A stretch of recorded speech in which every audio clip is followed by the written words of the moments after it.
Hello, I'm John Grom, and welcome to our 162nd Right and Left Discussion Forum. We hold our televised discussions twice monthly to demonstrate the value of civil, productive, open-minded political dialogue. Today, our panel will discuss the pros and cons of providing compensation to student athletes at the college level. In October of 2019, the NCAA Board of Governors voted to allow student athletes to profit from their names, images, and likenesses. This year, more than 20 states are considering a college athletic compensation bill. Today's panel, beginning on my left, is Dr. Ronald Chamberlin, retired senior research chemist. On his left is Joe Gaines, member of the faculty at the University of Akron. On his left is Patty Haskins, member of the Wadsworth City Council, and on her left, Bryan Laubaugh, president of R&B Financial Services. Ron, some universities compensate students as much as $25,000 per year to conduct research on various scientific projects that are funded by governments, corporations, and other organizations. Do you think that it's only fair to pay student athletes who help draw millions of dollars to their universities? John, this turned out to be a more complex question than I initially thought when you posed it. And I got to tell you, very little interest in this. I'm the guy who goes to football games to watch the band at halftime. There was some sort of football thing last weekend. There was some sort of final, season finale or something. Yeah, it was a sneaker, the sneaker something bowl, like that. So I'm not too interested. But $25,000 a year for research. Well, okay. I'll have to back up and tell you, I only found one university. Oh, I'm sure. I think it was MIT that paid one guy. I'm sure that's true. But many of them pay them something. When I was in grad school, I got the sort of standard, I think it was $230 a month at that time. As a student assistantship, I helped my professor. Was that paid in greenbacks or? No, that went directly into they gave me a check, I think. Oh, I see. Because Thursday night, this came on Friday, and Thursday night everybody was in the grocery store writing rubber checks. Everybody got paid on Friday. So I don't think that's a widespread thing. Okay, a couple of things came up in my mind, particularly in the list of interesting facts that you gave. So 40% of Division I student athletes come from single-parent homes. It's hard for them to get jobs or already full scale. Well, so what? Okay, why signal that out particularly? Yeah, it's good that athletes could get paid a little bit for this. And you say Division I. Well, okay, we're talking large universities here. Certainly in the small schools, that's not going to be a real factor. In fact, when I was in my undergrad school, it was pretty well rated academically, and we began to develop a football program. And we got concerned because the college was going out at this point in central Pennsylvania, they were going over to the Pittsburgh area and down the Philadelphia area, and pulling in student athletes who didn't necessarily rank very well academically in their high school, giving them tutoring help and so forth, but there wasn't any big remuneration, just as I had campus jobs. I filled in a couple of times for football players who, in the washing dishes in the student dining hall, for athletes who had Saturday games kind of thing. So I don't think it's going to be a big deal if that goes on. Would it be fair to? Yeah, I think it'd be fair to help student athletes as it is fair to help students in general. Mm-hmm. I think. The only reason I pointed out the number of student athletes who come from single-parent homes is I'm comparing them to athletes who come from well-off homes.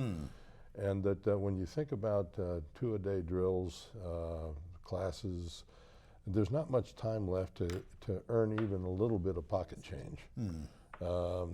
Some don't need it. Dad sends a check every month.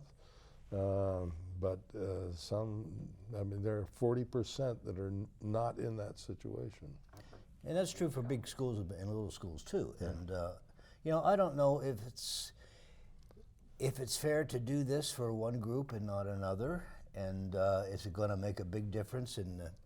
My heart goes to is in the smaller schools. I went to a huge university for grad work, Penn State, but my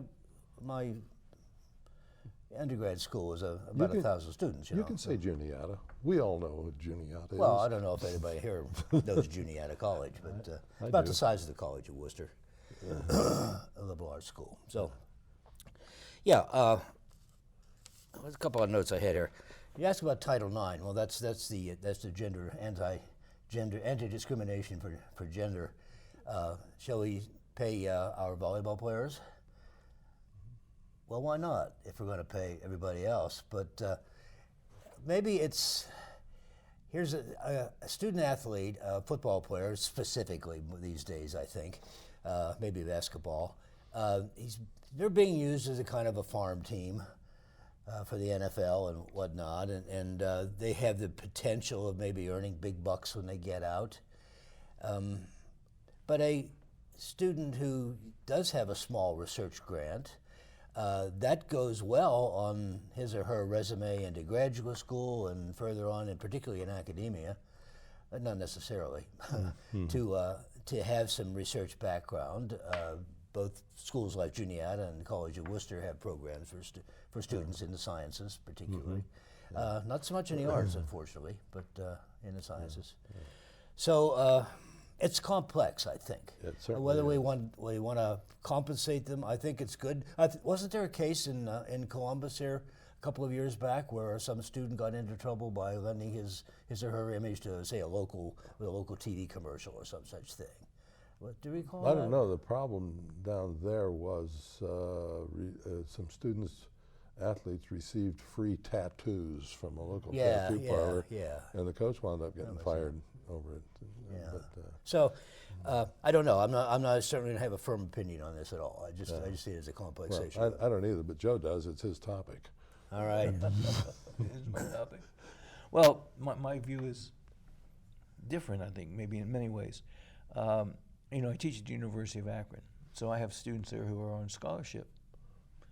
And a lot of people would say, well, that's enough. The scholarship's enough. It's paying for a lot of things. And it's not a big school. They're not, if you're on the football team, you're not doing too well anyhow. But basketball's okay. I have mixed emotions. And I guess the reason is because I see students who work hard and are getting benefits from the scholarships. And do they get benefits from being an athlete? Yeah, they do. Financial benefits? Well, let me give you an example. Years ago, I was teaching at the University of Akron at night, and I got there late, and there was a game going on, a basketball game, but it wasn't university, it was St. Vincent St. Mary's. And there was a guy standing outside selling shirts for one of the players. LeBron James. Yeah. Now, the guy claimed to be his uncle. I don't know if he was or not. But, I just thought, it was crowded and everything, and I just thought that was kind of strange. So there's ways of making money. And they find it, too. But the university is the one that's making the money off, obviously, not the student. But the student gets the benefit of the scholarship. And what's the purpose of being in college? I mean, I know this is going to sound very naive, but I mean, the purpose of being in college is not to be an athlete, but to get an education. I mean, hopefully. I mean, I worked at Kent. I worked in I lived in the football dorm for 2 years, and I became friends with people like Nick Saban, and I can't think of the guy who's in the Hall of Fame now from Pittsburgh. I can't think of his name. He played for Franco Harris? No. No, he was at Kent State. Yeah, Kent. Well, even at Juniata, there was one guy went on. He became a coach in the NFL. A guy named Chuck Knox. Oh, sure. Was a Juniata graduate. Sure. So the football program benefited a few players. Well, it benefits them, but the thing is, it benefits them because they took the opportunities. Took the opportunities. So no, I don't want to give them money. You don't? No. Okay, do you, Patty? I have mixed feelings like everyone else, and we have to look though at, I think there's 20 states right now that have legislation going ahead in order to pay them. And aren't some already getting, they're able to use their names and images and so forth in order to make money. You have to look at the amount of money that is brought in by sports. Now we're talking Division I universities here, not the smaller universities. And you're talking mainly basketball and football. Basketball and football. And that's, you look at a high school, basketball and football support all of the sports that are in that school, same as in college. But, CBS is paying $1 billion until 2023 in order to cover the NCAA March Madness finals.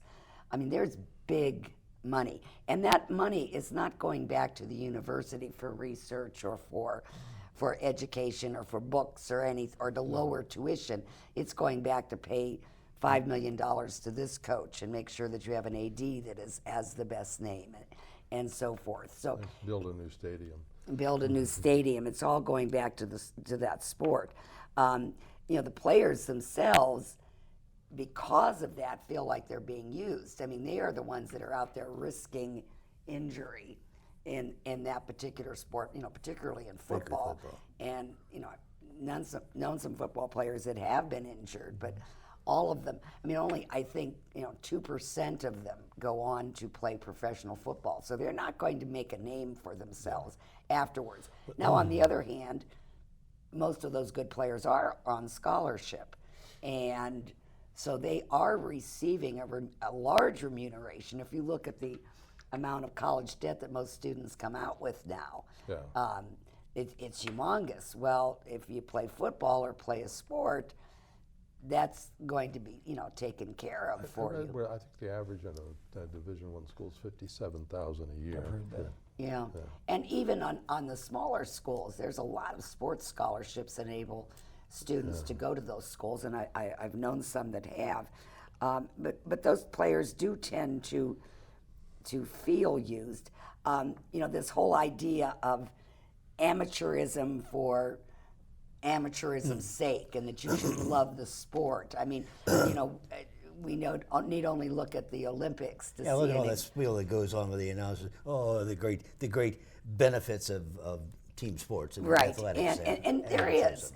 Grant me, there is great benefit. I'm a big believer in sports and teamwork.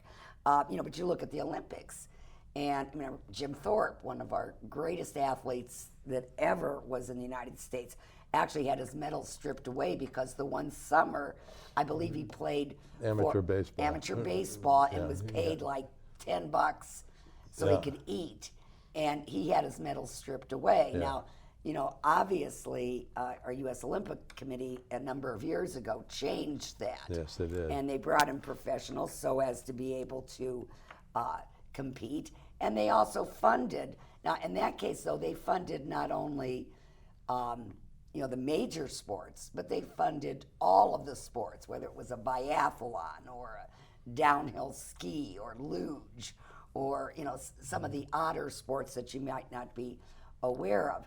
Which was great. One of the concerns with funding in college is who gets that sport. One of the complaints is it's not going to be fair because they'll pay the football player and the basketball player, but they're not going to play the volleyball player or the rugby player or the soccer player because they don't bring in that amounts of money. Yeah.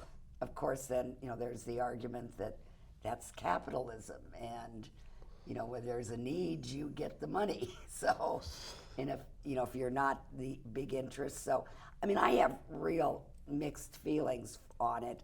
I think there should be some way they could be compensated in some way, but I don't know, just a paycheck.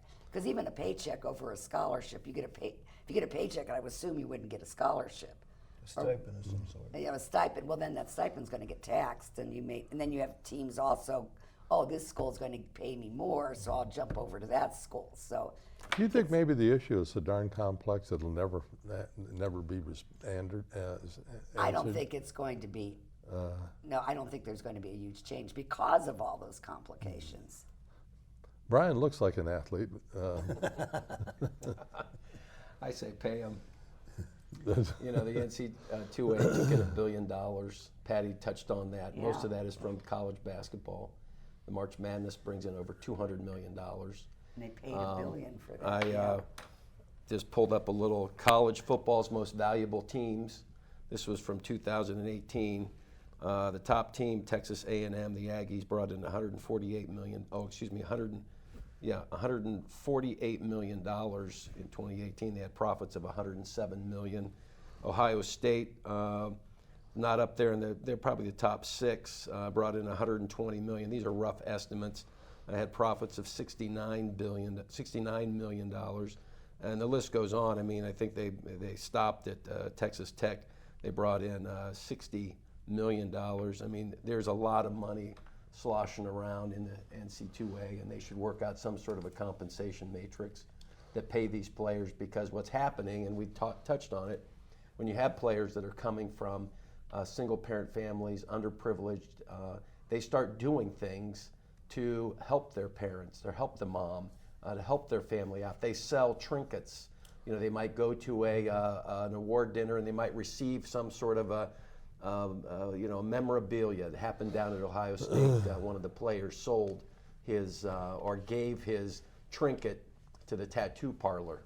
That's what it was. That's what it was. Yeah. So there has to be a way. We've got plenty of smart people out there. There has to be a way to compensate these young men and young women that play. Obviously, football, basketball are two of the largest money makers. Now, obviously, women's basketball up there. When you start winning, UConn, that's a very. I think they bring in $48 million a year. And the Lady Vols, Tennessee. You know, Tennessee. Yeah, exactly. So when you start winning, you start getting paid, and these young men and young women should have some sort of something in place that protects them.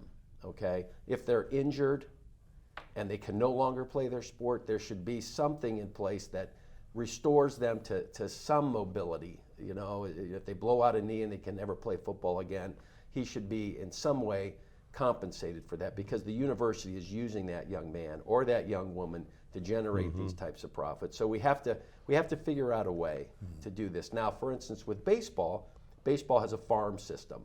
And this has been sort of my argument over the years, is that the NFL uses college football as their farm system. Right. They have big drafts. College basketball, there are very few players that go directly from high school to play. LeBron James went. They can't do it. Then they changed well, that. I think they have to do at anymore. least 2 years now. 2 years, right. At a college team before they can go on. So you had players like Kobe Is that Bryant. new? Yeah, relatively they just new changed it. over the last couple of years. But you had players like, Kobe Bryant went directly from high school. LeBron James went directly into the NBA. And I don't believe there are very few players that can go from a high school football team and play college football. Because if you've never witnessed a pro football game from the field level, they're monsters. The people out there are, they're and I think what's a little, if you just sit there and watch on TV, you think the field is a lot bigger. It's the same size field that a college football player plays on. And the perspective, and Patty's right, there's only a small percentage of these college football players. There should be something in there that helps them get through this, so we don't put them in these situations where they have to make these decisions to, generate a little money. Years ago, the general manager of the Cleveland Cavaliers came and spoke to our Rotary Club, Wayne Embry, and he told a story about, and the name was one of the professional athletes, one of the basketball players, said that after every college game, there was always a new pair of sneakers at his locker, and there was always $100 in each shoe. Really? And that was basically the athletic supporters, the boosters, And that was illegal. That was illegal. Yeah. But at every player's locker, when they would change, there was always a new pair of sneakers, and in each sneaker there was $100. What happens when they got caught? They never do. No. They never they do don't? get caught. Very seldom. No, because this is where you know, this is where the NCAA just turns a blind eye. You know, when they start picking off kids for doing these little mamby-pamby things, you know, selling their trinkets to get some tattoos, I mean, to me, I just can't, I don't understand that. We've created this system. You remember the state with LeBron when he had the Hummer? Exactly. And in high school, yeah. Someone lent him, the sports agent, I guess, lent him money. Lend his mother the money. Lend his mother the money. So, you know, there's all these ways around it. So let's put something in place. Baseball has farm systems. You know, they can pick a kid out of high school, put him in the farm system, pay him $200,000. You know, Hockey does. Yeah, exactly. He can't play college baseball now, you know. So you don't see college baseball being a big moneymaker. When's the last time you watched a college baseball game on TV? Never. When's the last time you watched college volleyball? Very seldom. College football, college basketball are the two big ones, and there has to be something we can do to protect these young men and young women from it. So I'm all for paying them. It might not be a lot, but let's take the dirty money out of it. Yeah. Go ahead. Oh, I was just going to ask, if a player is injured and they have a scholarship, they keep that scholarship. Exactly. Now they didn't. Even if they never play again? Yeah, that's what I was thinking, because that was always a concern. Back in the 40s, I know, in 50s, if a player was injured, you lost your scholarship and you went home. And my father used to always tell me a story of two young men that went to school with him and made it, you know, to college, went to Ohio State, and one went to Georgia Tech, blew his knee out and was back home on the bus within a month. Yeah. So. Yeah, when you know, a lot of these football players never finish college, but they go back several years afterwards and finish their college, and that scholarship is still there. They're not paying for that. They get 4 years guaranteed of school. And, you know, you think of this, they're employees of that college. I cannot understand why they view them as this scholar athlete, and, you know, they're in a whole protected class. We're not going to pay them anything. They're employees. They're generating more profit than, I hate to say it, the professor.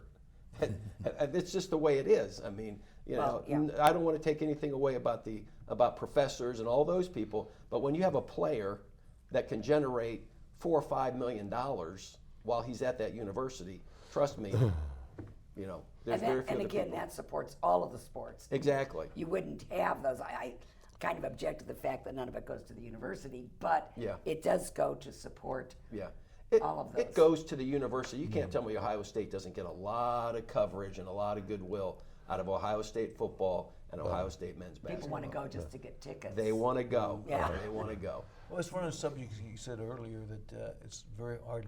Is it going to solve itself? No. Is there a solution to it? I don't know. Yeah. We were talking about topics in my one class the other day, and somebody brought this up, and I never saw a class get so upset. Really? Oh yeah, they really argued about it, either one way or the other, because it does bring about a lot of feelings, especially to college students. One of the arguments against it that I don't quite understand is that it destroys the spirit of amateurism. Well, that's what I mentioned. Yeah, and I don't know That's what an old that view. is. Well, There's no longer amateur sports. No. Once you get past high school is pure amateur.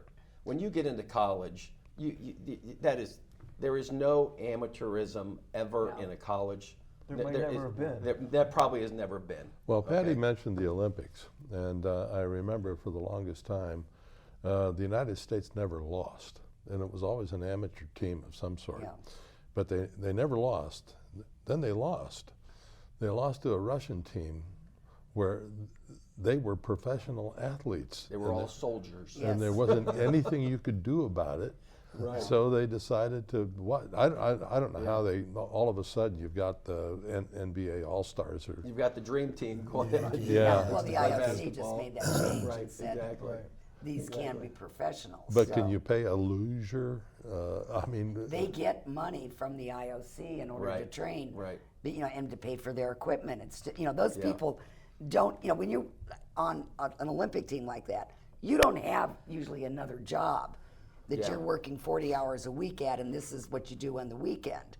You're doing this 5 days, Yeah. 7 days a week, To 8 hours a to day, compete, to compete at that level, you have to put in those hours. and you have to There's go. no way about it. You have to go know. where there's a training center. I mean, Right. and even like for the college athlete, Yeah. you mentioned that they have to work. I mean, they're 2-a-days, 3-a-days. Mm-hmm. They do not have the time to go out and have a part-time Yeah. job to pick Right. up some extra Right. money.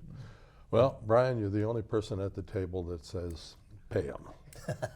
I don't know. no, Well, I think I'm Cup Bob mixed. was on I'm it. Yeah, mixed. me too. He's convincing me, though. Thank you very much, folks.